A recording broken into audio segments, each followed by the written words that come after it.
Welcome back to the channel. I'm Kyle, and today we're going to continue looking at what makes Dragon Age Origins so nifty, keen, and fun. In our last video, we looked at character creation and how those choices directly affected the world around you, the conversations you had, the responses you could give, and then the subsequent responses that continued in the conversations. For a lot of games, that would be more than enough, and everyone would say, wow, this game is very reactive to me. Well, let's be honest. That's not enough. That's not enough to make the world, and especially the character, come alive. But what we RPG players want is not just a character that's being reacted to in the world, but a character that the world is connected to, and we are connected to. And that's where the Origins in Dragon Age Origins comes swooping in. So let's do some swooping in of our own and take a look at these Origins. DAO has 6 distinct Origins you can choose from.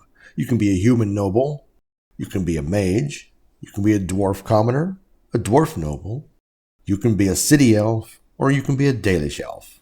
Each of these is about an hour and a half of play. And to just add more goodness to this, each Origin has very distinct reactions and gameplay options if you're male or female. All told, you could have anywhere from 15 to 18 hours of Origin story gameplay. Not too shabby. So let's start off with a female dwarf noble. Greetings, my lady. You are dressed and ready. Excellent. I couldn't find the armor's matching dagger, but I scrounged up a rather fancy longsword. Do you wish to wear your shield to the noble's feast? Why not? Let them grumble. You've earned your right to wear it. Although the idea of you charging naked into battle holds a certain appeal. Don't you remember how this game goes? I get undressed, then one of your brothers or cousins appears and thrashes me. I'll take my chances somewhere outside the palace if you don't mind. Perhaps after the feast. Well, thoughts for later, I suppose. Moving on to the business at hand. The king expects you to make an appearance at the feast, but there's no rush. The noble family heads will spend hours boring your father with petitions and petty grievances. As part of the celebrations, permits have been auctioned off to members of the merchant caste who wish to sell wares in the Diamond Quarter. Lord Harrowmont has also opened up the provings for young warriors to test their mettle before tomorrow's battle. Rumor has it that Harrowmont hopes you'll be swept off your feet if a well-placed young nobleman wins the provings in your honor. Why not? I'll just wear a sign that says assassinate me before Lady Iduken marries beneath her. Better yet, let's just enjoy the time we have before the feast. With you as always, my lady. The day is ours until the feast. Wahoo! That was a whole heaping helping of dialogue. Name the last game that gave you 6 choices in one conversation. It's through this sustained dialogue that you allow your character to ground themselves in the world and establish those relationships. Decent dialogue allows the world to be explained to you without just reading 800 billion codex entries or just having god-awful long info dumps from some character you meet. So let's switch it up and move over to our male dwarf noble. He is about to meet someone that plays a significant role in the dwarf commoner story. And here we establish a practice that the dwarf nobles engage in that you, with your PC, can too as well, and we'll see that in just a few moments. I'm sorry. I thought you were Prince Balin coming down the hall. Forgive me. It seems she's one of your brother Balin's newest, companions. Prince Balin is attending the feast being held in Lord Iduken's honor. Yes, of course. It was presumptuous of me to think that he would return to... I am sorry. I will show myself out, with your leave, my lord. Thank you. I will go now. And yes, I looted everything in that room. And now let's let Gorham tell us just why that young lady was in your brother's room. What have we here? 2 handsome, strapping, noble lords. You both look so grand. And isn't this the man of the hour, the king's son? Who's your friend, my lord?